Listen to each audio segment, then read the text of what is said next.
natin ang buhay na Panginoon. Amen po ba? Tumayo na po ang bawat isa sa...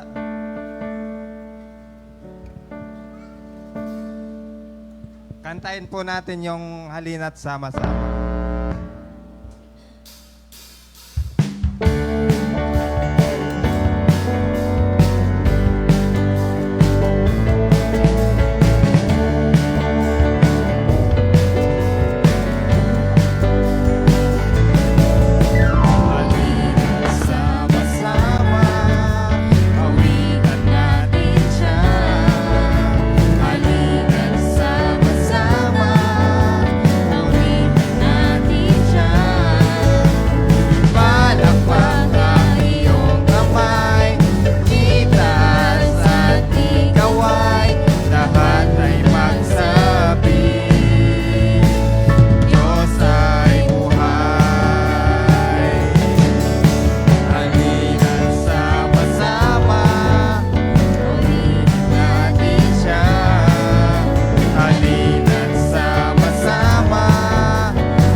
Kantahin po natin yung banal mong tahanan at tinatawagan ko si Brother John Kenneth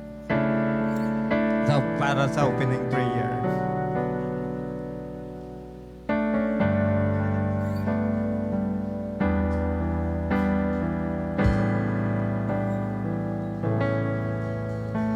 Ang puso ko'y dumudulog sa iyo.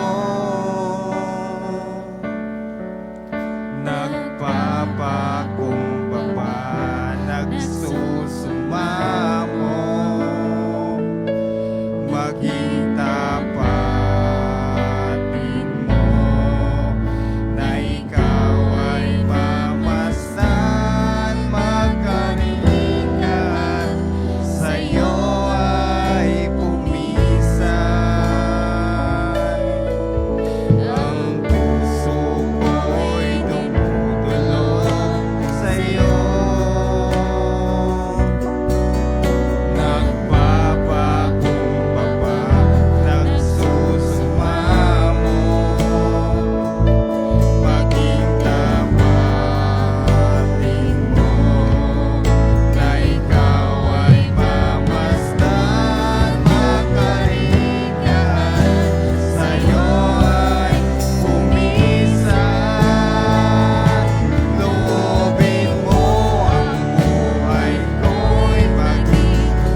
kami ngayong araw na ito upang sambahin ka. Panginoon, salamat sa kalusugan, sa peace of mind, at salamat po at lagi po kayong nasa likod namin sa bawat struggles namin sa buhay. And dahil po sa inyo, napagtatagumpayan po namin lahat ng struggles na ito. Panginoon, humingi po kami ng tawad sa aming mga nagawang kasalanan sa isipan at sa gawa. Lord, bless mo po ang lahat ng gagamitin sa service na to mula sa MC hanggang MC at sa pastor na magpapayag ng iyong salita. Sana po ay may sa puso namin at mapakinggan po namin ang iyong mga salita. At ito po ang aming gagamitin na naman po sa buong linggong ito sa aming pamumuhay. Pinabalik na po namin lahat ng papurit pagsamba sa iyong dakilang Panginoong Jesus. Amen. Amen.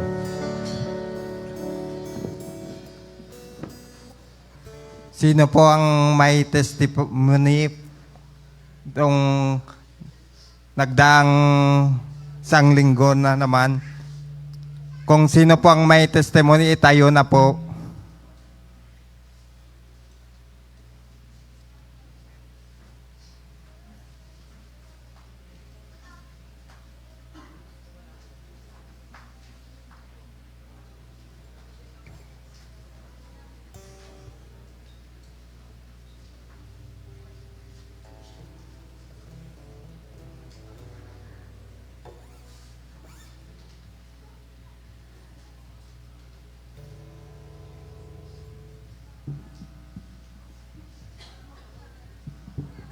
Kung wala na po ako, muna po.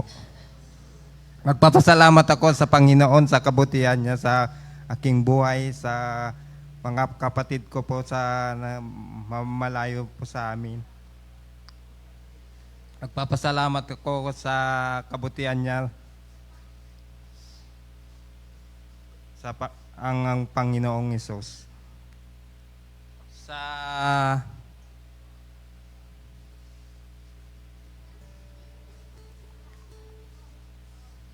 Sa araw-araw na binibigay niyang lakas ko sa mga kapatid ko sa malayo sa amin.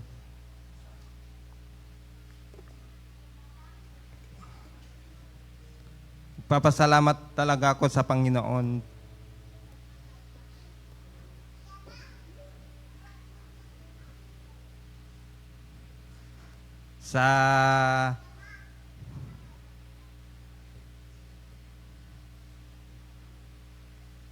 Sa darating na Friday siguro, baka nandito na sila Kuya Arista kasi Ate Joy. Papunta dito sa Pilipinas, dito sa Pangasinan. Nandyan na po sa Manila si Ate Joy. Pero inintay na lang po si Kuya Ares. Yun lang po. Sino pa po ang may testimony?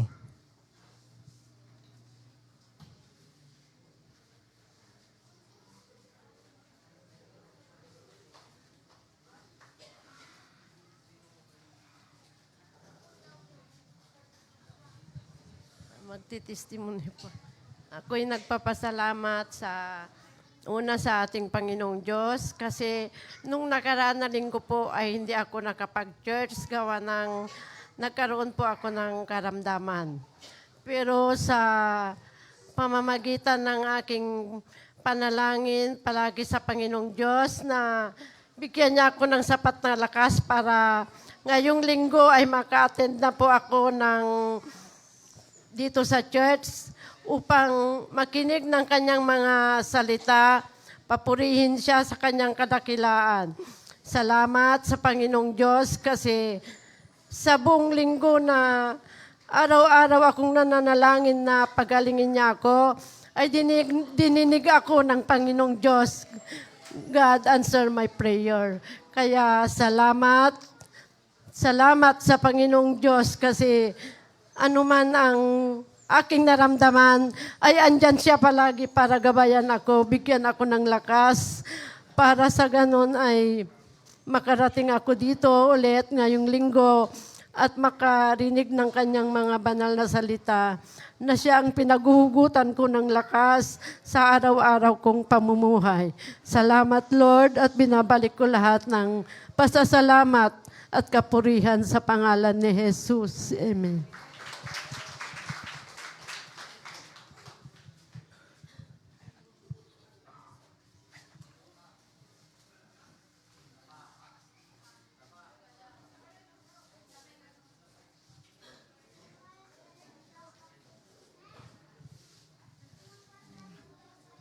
Praise the Lord. Maraming salamat sa pagkakataon rin na to na itestimony ko rin yung kabutihan ng Diyos. Sa protection niya sa pagbiyahe ko na pauwi dito, maraming salamat. At sa privilege na binigay ng Diyos na magbakasyon na naman kami kasi sila amo ko yung naunang nagbakasyon. Tapos in-schedule din nila na makauwi ako para makapiling daw yung aking pamilya. Maraming salamat sa mga binibigay niyang bendisyon at sa lahat ng protection na ibinibigay niya. Binabalik ko ang papurit, pagsamba at pasasalamat sa Kanya.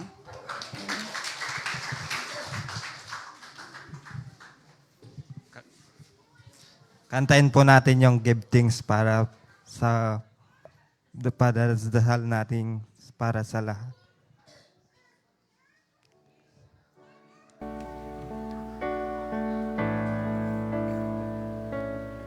Give thanks with a grateful heart. Give thanks and to the Holy One. Give thanks because His Spirit, Jesus Christ, Jesus, and now let the weak sing, I am strong. Let the poor say, I am rich because of what the Lord has done for us. Give thanks. Tinatawagan ko na po ang MMT para i-lead tayo sa congregational sing.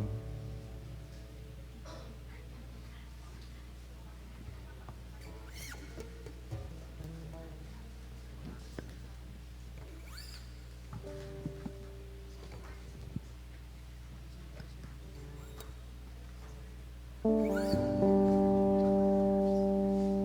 morning po sa ating lahat. It is a good day. Napurihin at sambahin po natin ang Panginoon. Amen po ba? Actually, hindi lang ngayon araw-araw. Napakaganda na purihin at sambahin ang Panginoon. But this is the time na sama-sama po tayo magpupuri. And it is our chance to give praise to our living God. At hiniling ko na tumayo na po tayong lahat. And let's prepare our heart and sa pagpuri natin at pagsamba natin sa Panginoon, ibigay natin yung best natin, ibigay natin yung best worship natin sa Kanya because He is great and He is Almighty God na karapat dapat purihin at sambahin. Sabay-sabay po tayo pumalakpak. Hallelujah. Let's sing this song, Glory, because God is glorious. God is Almighty. Hallelujah.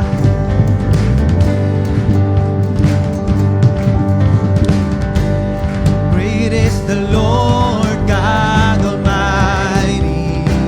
Great is the Lord on high. Great is the Lord on high. The train of His robe fills the temple, and we cry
Hallelujah. Hallelujah. You are forever our God, Panginoon. Ikaw ang aming Diyos. Ikaw ang aming sandigan, Panginoon. There is no one else like you, Lord God. Wala kang katulad, Panginoon. Yan po ang aming isisigaw. There is none like you because you are great and you are wonderful, Panginoon. Hallelujah. Hallelujah. Let's praise our living God right now and let's sing, There is none like you. Sabihin natin sa Panginoon, there is none like Him. There is none like you, Lord. Dahil wala siyang katulad. Wala siyang katulad. Hallelujah. Hallelujah. Oh.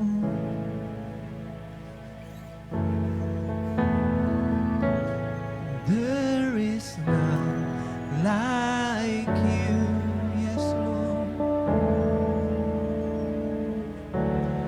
No one else can touch my heart like you do. I could search for all eternity long and find there is none like you. Let's see, there is none like you. There is none like you. No one else.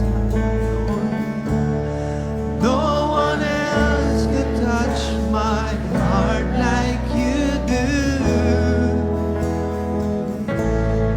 I could search for all eternity long and find there is none like you. Come on, let's see it. There is none like you.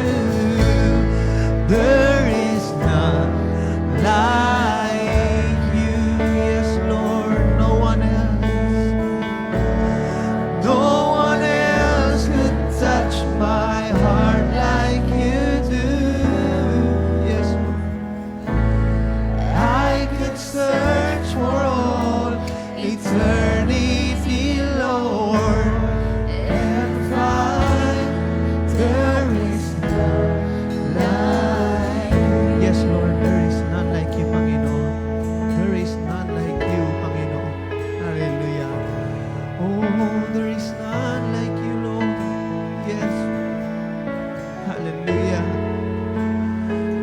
Your mercy flows like a river, Panginoon. Hallelujah. Your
Because He is great. Hallelujah. He is wonderful. Napakabuti niya. Napakadakila niya sa ating buhay. Wala siyang katulad. Come on, church. Take this opportunity to praise Him, to sing for Him, to tell Him that there is none like Him. Hallelujah. We give you glory, Lord, right now. We give you glory right now, Panginoon, because You deserve the glory. You deserve the honor, Lord God. Hallelujah. Oh, hallelujah. Hallelujah, Lord.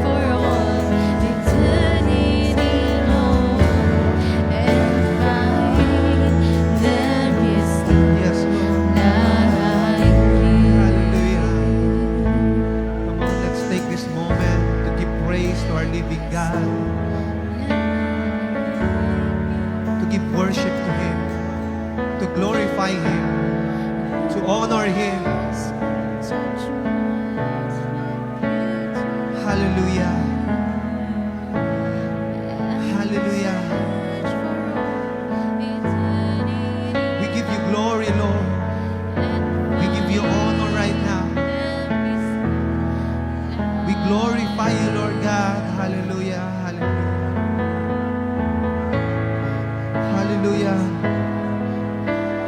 You deserve the glory. You deserve the honor. Lord, we lift our hands in worship right now, Panginoon, because You deserve it. Napakadakila Mo, Panginoon. Napakabuti Mo sa aming buhay. Sa lahat ng Iyong kabutihan, Panginoon, hindi po namin masusuklihan niya, Lord God.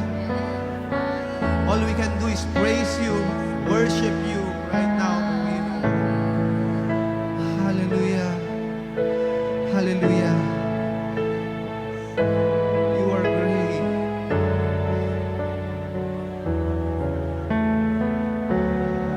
Hallelujah. Thank You, Lord God. Hallelujah. Right now, we give You glory, Lord God. We give You honor. Alam po namin kung gaano kakadakila sa buhay namin, Lord God. Yes, we face struggles. We face problems, Panginoon. We face trials, Lord God. But still, nakikita namin kung gaano kakadakila, Lord God. Nakikita namin kung gaano ka-wonderful sa buhay po namin, Panginoon.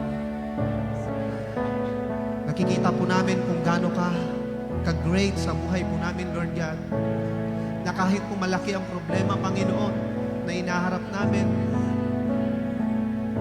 andyan ka pa rin, Panginoon, at nalalampasan namin ito, Panginoon, because You are there for us. Hallelujah. For that, You deserve all the glory, Lord. Right now, patuloy natin kantahan ng Panginoon. He deserves all the glory and honor. Hallelujah. Kulang yung pagkanta natin. Kung hindi natin sasabihin siya ng buong puso. Hallelujah. Hallelujah. Thank You. Oh, You deserve the glory and honor, Lord God. Lord, we lift our hands right now. Hallelujah. You deserve the glory and the honor. Lord, we lift our hands in worship as we lift Your holy name. You deserve the glory and the honor. Yes, Lord, we lift our hands in worship as we lift Your holy name. For You are great. You do miracles so great. There is no one else like You. Yes, Lord. There is no one else like You. For You are great. You do miracles so great. There is no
Lord God, that you are really great, Panginoon.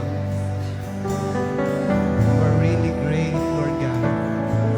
And you deserve all the worship right now, Panginoon. All the honor and all the thanksgiving, Panginoon. Lord, kulang, Panginoon, ang aming mga ginagawa sa inyong kadakilaan, Panginoon. Hallelujah.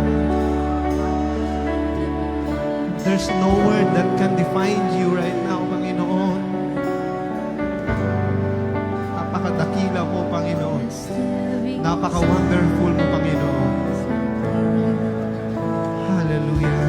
Lord, we thank you right now, Panginoon. We thank you. Dahil mas lalo niyo pa pong pinapakita sa amin ng iyong greatness, Panginoon, ng iyong kadakilaan, Lord God. We thank you, Lord God, dahil kayo pong tumutulong sa amin, Lord God. And every time we need you, nandiyan ka palagi.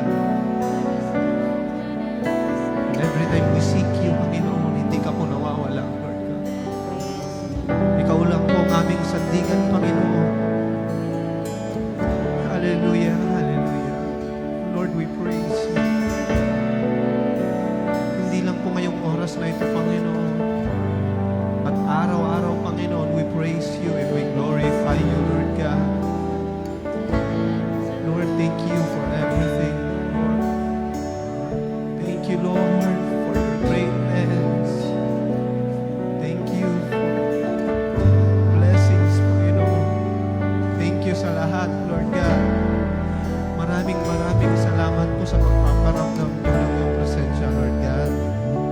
We thank you. And as a church, Panginoon, thank you for everything. We glorify you, Lord. You are wonderful and you are great, Lord God. And you deserve it all, Panginoon. Hinihiling ko na palakpakan natin ang Panginoon. Ibigay natin yung blessed clap offering sa Kanya right now. Hallelujah. Thank you, Lord.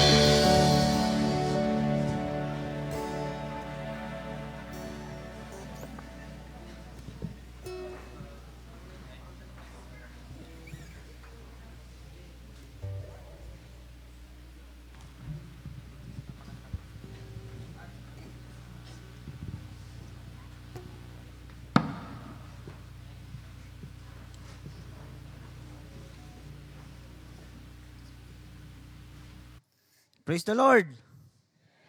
Ayan, salamat sa ating Panginoon.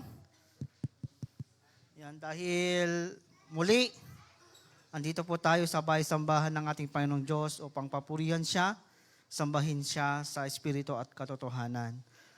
Salamat sa presensya ng ating Panginoong Diyos, salamat sa kanyang kadakilaan, salamat sa ginagawa niya sa ating mga buhay.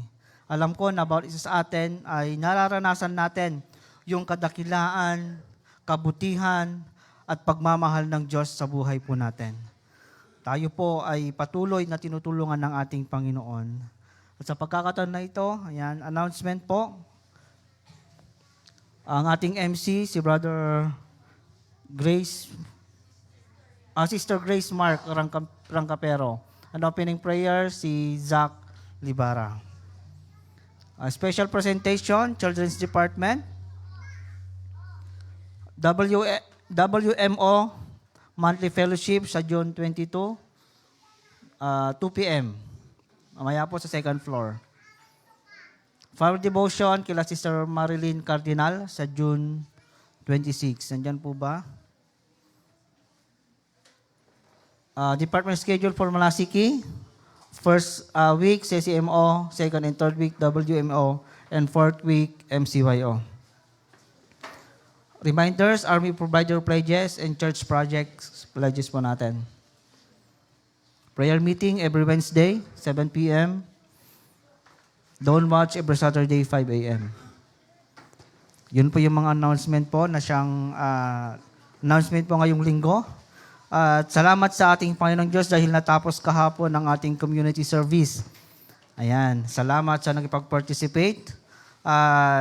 Sabi nga nila sa awit, buhay Kristiyano ay di hallelujah lang. Maging bahagi ka sa pagtulong sa lipunan. Isang ministry po natin bilang mga Kristiyano, isang lingkod ng ating Panginoon ay mag-minister tayo dyan sa labas. At yun po yung ginawa po natin nung kahapon po. At salamat sa katagumpayan na nangyari po yun. At sa pagkakataon na ito, wala po muli ang ating pastor, may pinuntahan, bumisita po sa mga churches, sa churches po natin dito sa Pangasinan. At ako po muli ang magbibigay ng mensahe. Yan. At sa pagkakataon na ito, ibigay na po natin ang ating handog, ating kalab sa ating Panginoon. At awitin nga natin yung awiting walang imposible sa ating Diyos. Alam niyo yan? Walang imposible sa ating Diyos. Yan. Mga minister po natin, nasaan na sila? At ibigay po natin ito ng buong puso sa ating Panginoon. Walang imposible sa ating Diyos. Walang imposible sa ating Diyos. Kayang-kaya niya gawin lahat. Mahirap sa tingin mo, mahirap ang buhay. Walang imposible sa ating Diyos. Kayang-kaya ni Jesus. Kayang-kaya ni Jesus na ikaw ay pagpalain. Higit pa sa iyong inaasam, higit pa sa iyong inihiling, ibibigay ng Diyos. Ang pangako niya'y totoo, sobra-sobrang pagpapala. Tanggapin na. Sobra-sobrang pagpapala. Tanggapin na. Iniling ko na tayong lahat ay tumayo at tayo po yung manalangin. Sino po yung mga may prayer request at sabay-sabay nating idulog sa ating Panginoon. Healing kay Brother Erving.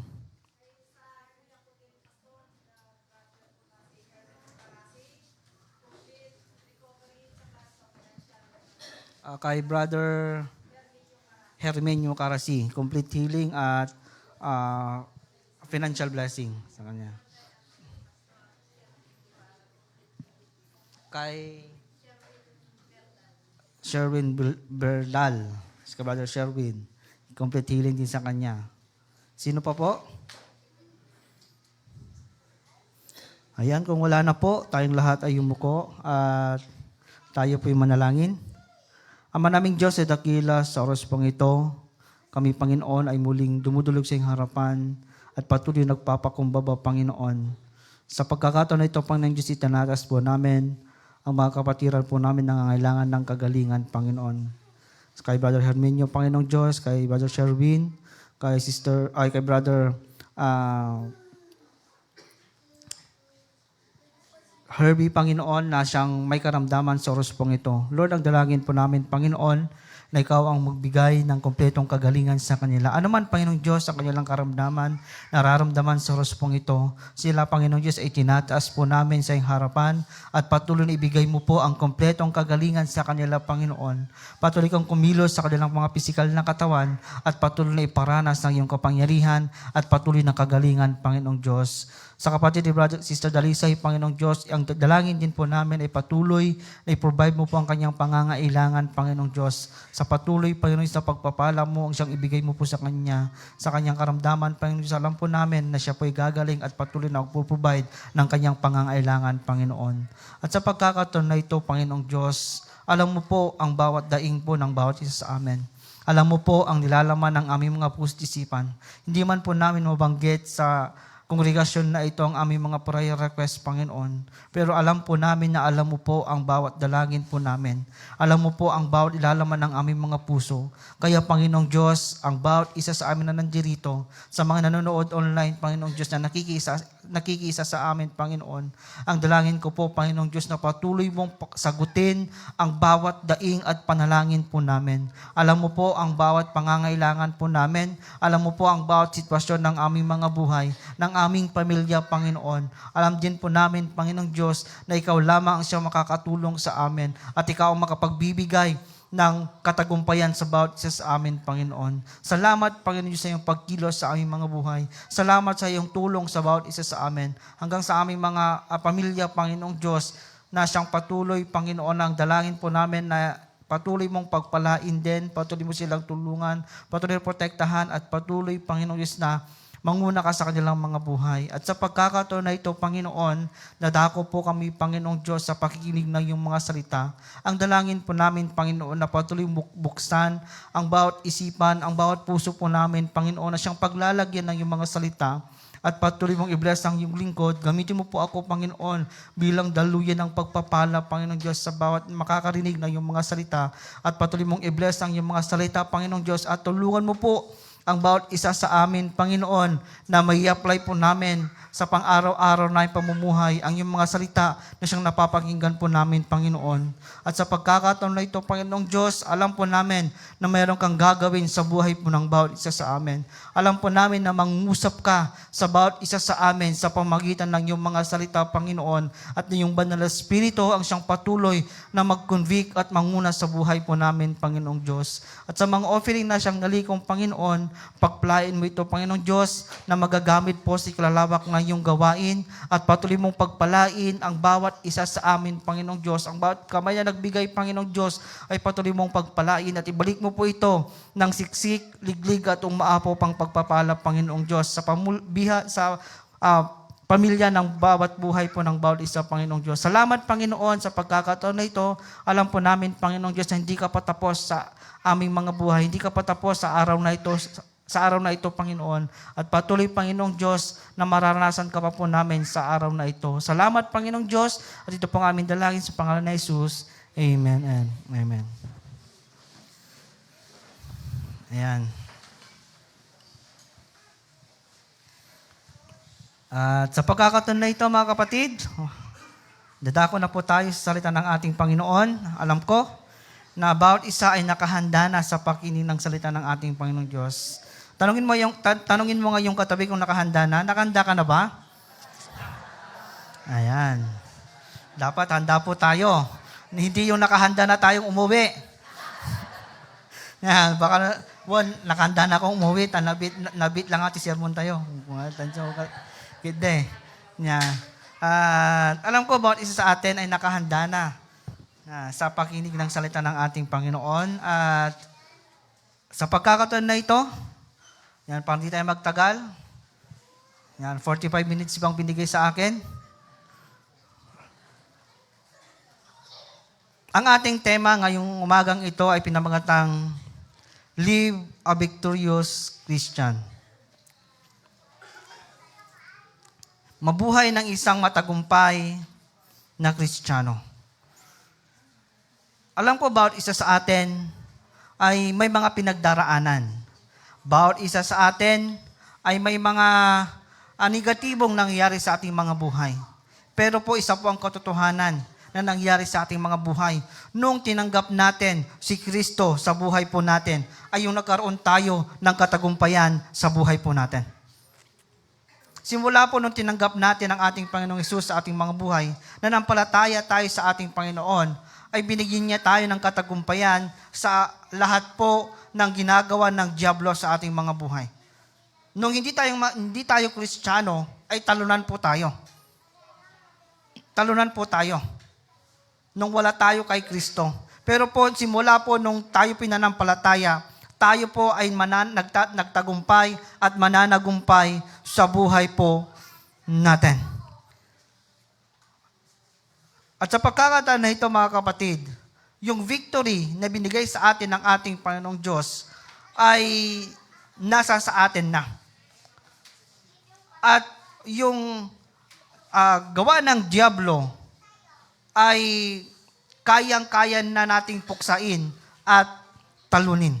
Yung kasalanan na nandito sa atin, nung hindi pa tayo nananampalataya, ay nawasak na. Yung temptasyon na ginagawa sa atin ng diablo ay pwede na nating mapagtagumpayan. Yung mga bagay na nangyayari sa ating mga buhay, ay pwede tayong magtagumpay. Dahil sabi ko kanina, tayo po ay binigyan ng katagumpayan ng ating Panginoong Diyos. Sabi niya dito, the victorious Christian life is a journey of faith.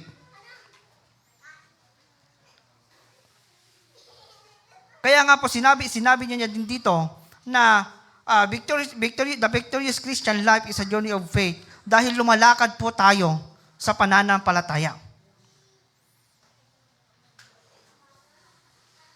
At ngayon mga kapatid, ano ang kwento ng faith mo?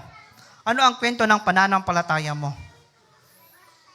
Habang lumalakad tayo sa ating pananampalataya, habang lumalakad tayo sa pamumuhay Kristiyano po natin, ay ano naman yung nagiging kwento ng ating pananampalataya?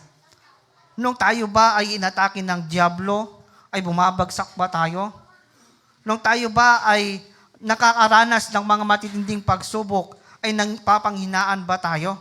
Nung tayo ba ay nagkasala sa ating Panginoong Diyos, doon na lang ba tayo nalulugmok? At yung pananampalataya natin ay unti-unti nang nawawala. Makita po natin in the book of Hebrews, chapter 11, yung mga father of faith po natin, yung ginawa nila. Sila ay tinawag ng ating Panginoong Diyos, sila ay tinawag ng ating Panginoon. The book of Hebrews chapter 11, na binanggit doon yung mga ama natin sa pananampalataya, ay nagtagumpay sila sa kanilang pananampalataya, sa kanilang pagsunod, sa kanilang pagtugon sa utos ng ating Panginoong Diyos sa kanila. Sila ay nagtagumpay hanggang sila ay mamatay at kunin ng ating Panginoong Diyos. Kasi nga po ang ating pananampalataya is a journey of faith. Yung katagumpayan natin ay kasama niya yung pananampalataya po natin. Sabi pa niya, the victorious Christian life is the life that live by faith. Yung nga po yung sinasabi ko kanina, na papaano ka lumakad ngayon ng may pananampalataya. Papaano tayo lumalakad ng may pananampalataya sa harapan ng ating Panginoon? Ano yung ginagawa natin sa ating pananampalataya? The victorious Christian life is rooted and grounded in faith. Kaya kung sinasabi nating nagtatagumpay po tayo, ibig sabihin nun, yung pananampalataya natin ay rooted at lumalago. Dahil ang isang malagong Kristiyano ay nakikita niya yung laging katagumpayan dahil alam niya na tinutulungan siya ng ating Panginoong Diyos. Sabi niya dito, victory is not gained by human effort. Ang katagumpayan daw ay hindi makukuha ng sariling kakayanan natin, yung human effort po natin. Hindi tayo magtatagumpay sa pansarili nating kakayanan lamang. Yung temptation, yung kasalanan na nasa sa atin, hindi natin malinis ang ating mga buhay. At yung temptation, hindi tayo magtatagumpay kapag hindi tayo tutulungan ng ating Panginoon. Yung diablo, hindi natin yan mapagtatagumpayan kung wala ang tulong ng Diyos. Kaya nga kung sinasabi natin Kristiyano tayo, victorious tayo, andon yung kasama natin laging lumalaban ang ating Panginoong Diyos. In the book of Samuel, 1 Samuel, open your Bible in the book of 1 Samuel chapter 2, verse 9. Anong sinasabi niya dito? In the book of 1 Samuel chapter 2, verse 9.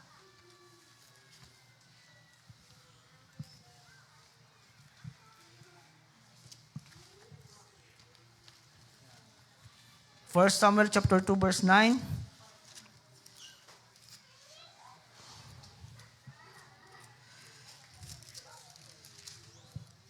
Sabi niya dito, papatnubayan mo ang tapat sa iyo, ngunit ang masama isasadlak sa karimlan. Walang sino mang magtatagumpay sa sariling lakas.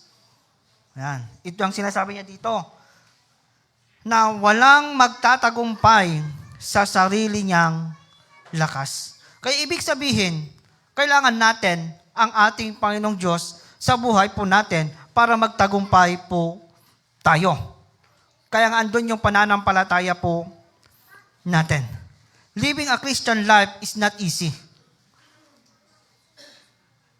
Hindi po easy-easy ang buhay Kristiyano po natin.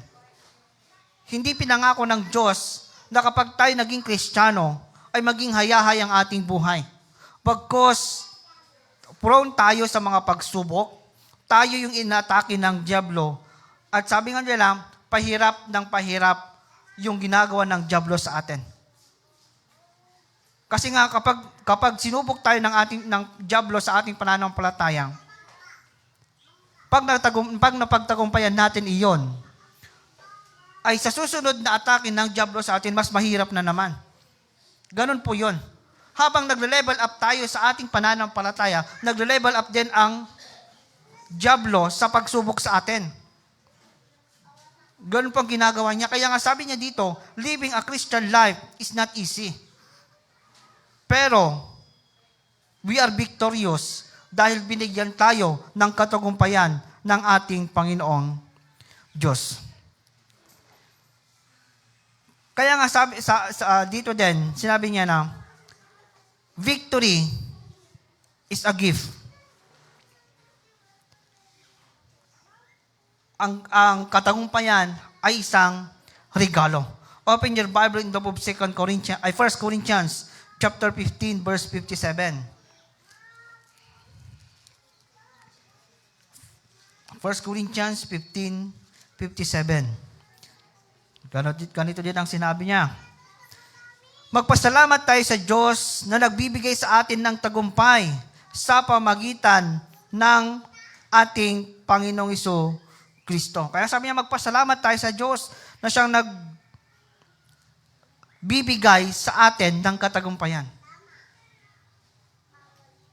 Kaya nga, ito yung pinapakita niya sa atin, na sa ating pananampalataya, tayo ay nagtatagumpay dahil sa ating Panginoong Diyos. Kaya ngayon mga kapatid, ang tanong, how to live a victorious Christian? Papaano tayo mabuhay ng victorious? Sabi ka kanina, nung tinanggap natin si Kristo sa ating mga buhay, nung may pananampalataya na tayo, ay binigyan na tayo ng Diyos ng katagumpayan. Ibinigay niya sa atin ito. At ngayon, papaano tayo mabubuhay? Una po, meron akong 4 na babanggitin sa araw na ito. Una, live in God's presence. Mabuhay sa presensya ng Diyos. Anong ibig sabihin nito? God's presence, living in God's presence, is God is present in your life. Ang Diyos ay present sa ating mga buhay. Yung lagi natin siyang kasama. Sabi niya dito, present in your life in every moment and every day. Yung lagi-lagi natin kasama ang Diyos sa buhay po natin. Yung hindi yung kasama natin ngayon, bukas hindi na. Sa prayer meeting, kasama na naman natin. Minsan, pagkasama lang natin kapag pumupunta tayo sa loob ng church. Pero sabi niya dito, na living in the presence of God is God present in your life in every moment, in every day, sa buhay po natin. Living in God's presence, sabi niya dito is, dapat kilala natin siya sa buhay po natin. Dapat alam natin kung sino ang Diyos sa buhay po ng bawat isa atin. Yung tayo din po ay lumalakad sa liwanag. Hindi natin pwedeng sabihin na namumuhay ako sa presensya ng Diyos, yung gawa naman natin ay hindi. Nasa kadiliman ang ginagawa natin o gumagawa tayo ng kasalanan. Kaya nga sabi niya dito, ay dapat tayo ay nasa liwanag. Nakita yung liwanag sa atin. Kasi tayo po ay nasa presensya, lumalakad tayo sa presensya ng ating Panginoon. Tayo mga Kristiyano ay liwanag po tayo sa mundong ito. Sa madilim na mundong ito. Tayo nagliliwanag. Kaya ang sinasabi nandun, pumupunta ako sa presensya ng Diyos, nasa presensya ako ng Panginoon, kailangan makita sa atin ito sa ating mga gawa. Sa ating buhay. Living in God's presence ay kasama dyan ito yung sumusunod tayo sa ating Panginoong Diyos. Tayo nga ba ay sumusunod sa ating Panginoon? O sumusunod lamang tayo dahil may mga benefits tayong nakukuha? O sumusunod lamang tayo dahil sinasabing sumusunod tayo dahil andito ang ating mga magulang, andito ang inyong mga magulang, andito ang inyong asawa, o dahil sa mga taong nasa paligid po natin. Kaya nga po dapat andon na yung sarili natin mismo ay sumusunod sa ating Panginoon. Yung sumusunod tayo sa command ng ating Panginoong Diyos. At yung tayo po ay nagwo-worship sa ating Panginoon. Living in God's presence ay dapat yung buhay din natin ay nagpupuri sa ating Panginoon. Hindi tayo makakapunta sa presensya ng ating Panginoon o hindi tayo makakalakad sa presensya ng ating Panginoon kung tayo po ay hindi nagpupuri sa ating Panginoon. Hindi tayo sumasamba sa ating Panginoon. Bakit? Hindi natin magagawa yung pagsunod. Dahil ang pagsunod natin ay worship natin sa ating Panginoon. Yung namumuhay tayo sa liwanag ay papuri natin ito sa ating Panginoon. Lahat ng mga ginagawa natin ay papuri sa ating Panginoong Diyos. Kaya dapat andon yung tayo po ay nagpupuri sa ating Panginoong Diyos sa buhay po natin. In the book of John chapter 4 verse 24, di ba? God is Spirit, and those who worship Him must worship in spirit and in truth.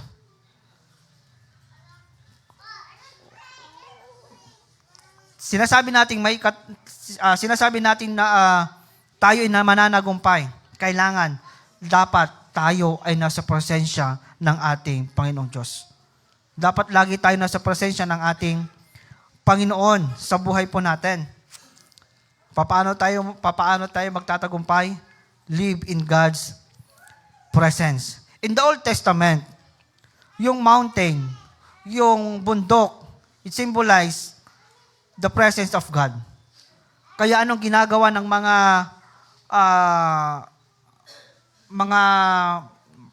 mananampalataya o yung mga father of faith po natin, pumupunta sila sa bundok para makipag-usap sa Diyos.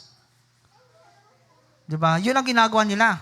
Doon sila pumupunta para magpuri sa ating Panginoon. At tayo din po, ganoon pa rin ba yung gagawin natin para mapapurihan na, para tayo po makipag-usap sa ating Panginoon, para tayo po ay makapag-worship sa ating Panginoon? Ang pwedeng gawin natin po ngayon ay yung tayo po ay haharap sa pamamagitan ng panalangin. Para masamba natin ang ating Panginoong Diyos sa buhay po ng bawat isa. Kaya kasama na dito yung living in God's presence, yung buhay po natin, buhay Kristiyano po natin. Sabi niya dito, pag wala tayo sa presensya ng Diyos, ay yung Monday natin ay mad day. Magagalitin tayo. Dahil wala tayo sa presensya ng ating Panginoong Diyos eh. Ang Monday natin, mad day. Yung Tuesday natin, tears day. Thursday. Tears day. Yung iyak. Dahil sa mga pagsubok na siyang kinakaharap natin, dahil sa mga problema ang kinakaharap natin, doon na lang, nagmumukmok na lang tayo. No. Dahil wala tayo sa presensya ng ating Panginoon, ganun ang ginagawa. Yung Wednesday natin, alam nyo? Waste Day. Waste. Waste. Yan. Sayang. Nag-aaksaya, pag-aaksaya.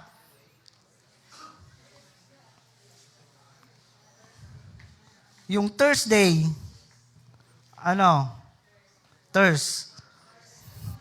uhaw na uhaw tayo sa presensya ng ating Panginoon. Yung Friday, Fight Day.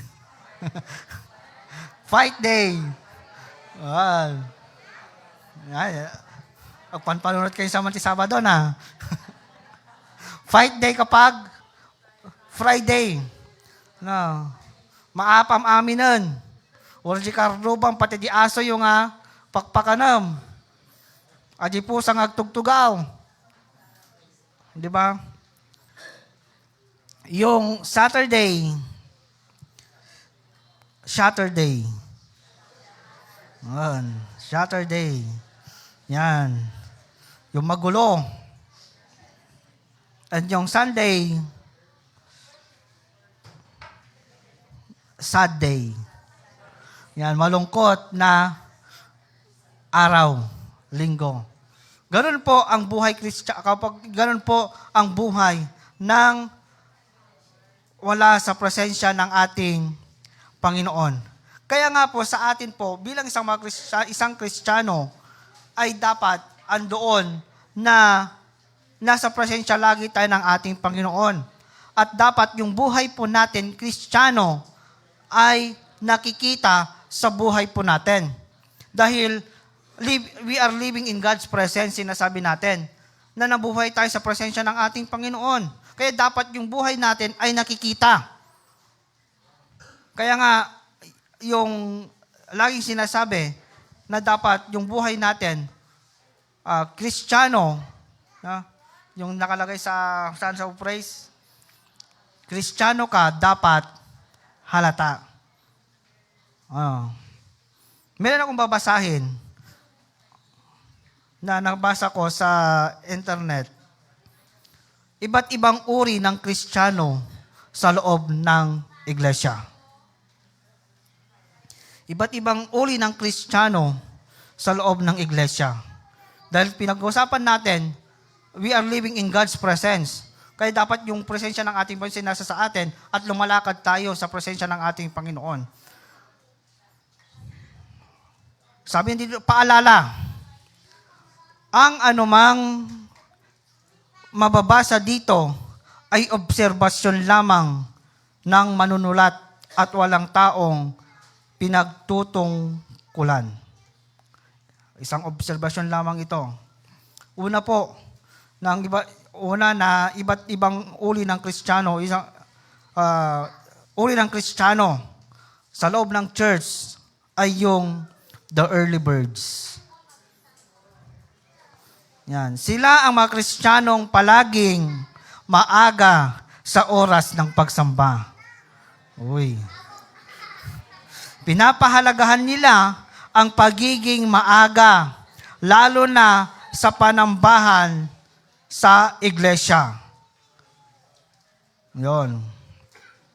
Kung on time nga naman ang Diyos, ano ang dahilan para maging huli ka sa pagpunta?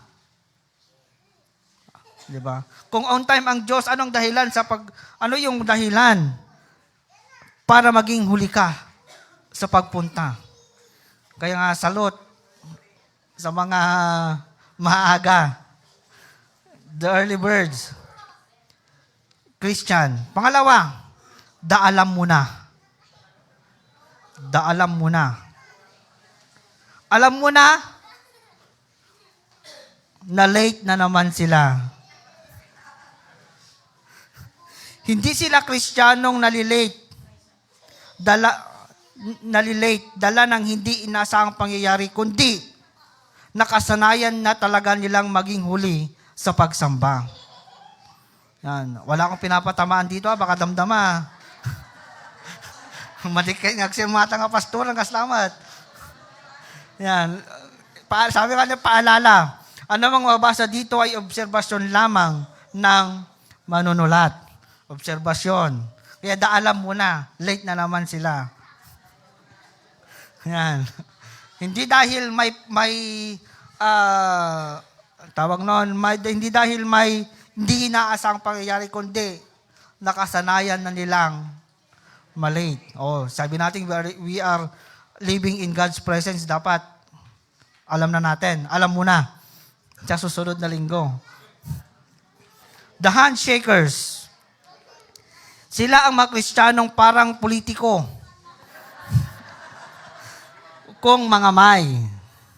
Hindi sila makontento hanggat hindi nila nalilibot ang buong bahay-sambahan para makamayan ang kapatiran. Sila din ang madalas masiyahin sa iglesia. Oy. The Lover Boys. Yan. The Lover Boys. Iba't ibang ori ng Kristiyano, The Lover Boys. May boss sa atin, 45 minutes ko, may sapin lang ang main points. The Lover Boys, sila ang mga Kristiyanong kalalakihan na ang lahat na lang ng kababaihan sa iglesia ay napupusuan nila. Mga kabataan. Kung hindi kasamahan sa iglesia, sa ibang church naman sila pumoporma. Para bang ginagawa nilang libangan ang panliligaw kaysa magtapat muna sa Panginoon. Wala gwapo kasi. Binasa ko lang dito. Ano pa? The soloists. Sila ang mga Kristiyanong parang may sariling mundo. Kung hindi mo kakausapin, hindi sila magsasalita. Kung hindi mo kakamayan, hindi kikilos. At mangbabati ng kapatiran. Madalas sila ang mga Kristiyanong mahiyain o minsan trip lang talaga nilang mag-isa. Ano pa? The commentators. Ito naman ang mga Kristiyanong halos lahat na lang ng sinasabi ng pastor ay may side comment. Madalas ang katabi nila sa upuan ay naririndi sa kanila dahil naman bulong ng bulong at minsan nangangalabit pa. The lip singers. Magagaling ang mga Kristiyanong ito dahil sabay-sabay ang pagbuka ng bibig sa awitan. Kaya lang walang boses na lumalabas. Galing nila, hindi ba? Hindi halatang tamad na tamad umawit para sa Panginoon. Nakakalungkot. Sila yung mga lip singers na, kunwari, umaawit, kumakanta, pero walang sound. Kasi nakamute. Meron naman, the shouters. Ito ang mga Kristiyanong palaamen at madalas nagbibigay sigla sa pagsambahan, sa panambahan. Gustong-gusto nila ang pangangaral ng salita ng Diyos dahil kahit pa nasasaling minsan ang kanilang damdamin, sumisigaw hindi para magpasikat o magpapansin, kundi dahil pinagpapala sila ng mensahe. Yan. The shouters. Meron naman dito tinatawag na the mushrooms. Yan. Ano naman to? Ano yung mga the mushrooms? Sila naman ang mga Kristiyanong parang mga kabute. Na kapag outing lang sa church, sport fest at anniversary sila nagpaparamdam. Mas parami pang ang bilang ang holidays kaysa pagpunta nila sa iglesia. Sabi nga, teka nga, Kristiyano ba talaga sila? O dun sa pay. Next, the referees.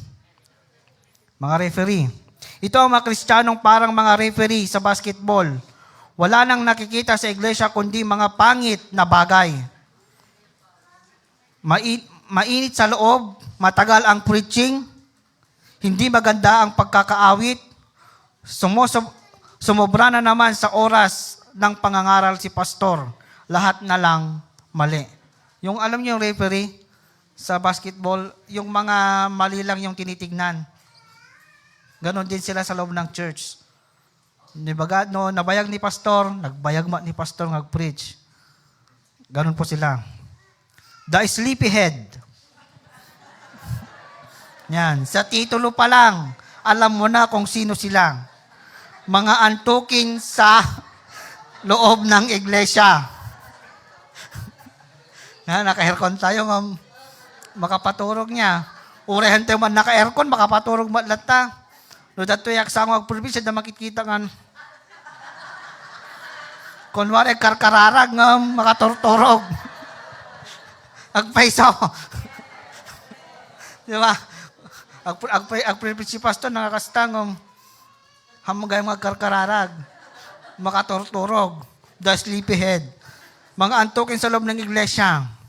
Maintindihan mo pa kung talagang pagod galing sa trabaho, eskwelahan at mahalagang gawain. Pero kung kagigising lang at maghapong tulog, tapos maging antukin sa panambahan, aba, bisyo na yan kapatid.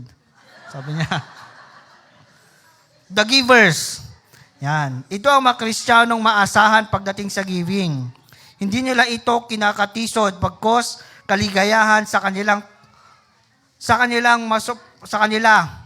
masuportahan ang pastor at gawain sa pinansyal na aspeto ng iglesia. Yan, sila yung mga the givers, Christian. Meron naman the sensitive. Sila ang mga Kristiyanong balat sibuyas. Mga Kristiyanong may sakit na appendicitis.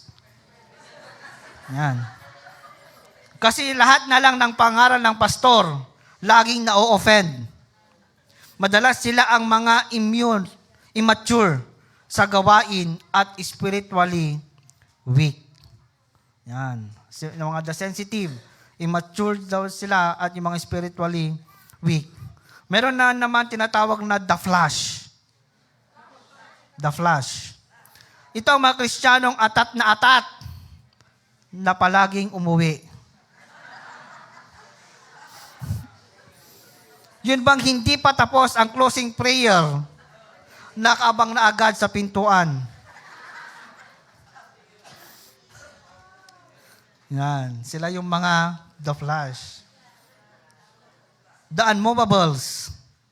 Sila ang mga Kristiyanong hindi mo mapapasalita sa prayer request at thanksgiving. Itinakda na nila sa kanilang sarili na anumang mangyari, tagalingon na lang sila at hindi kailanman magsasalita. Yan. The unmovables. The pastorians. Yan naman, the pastorians Christian. Ito ang mga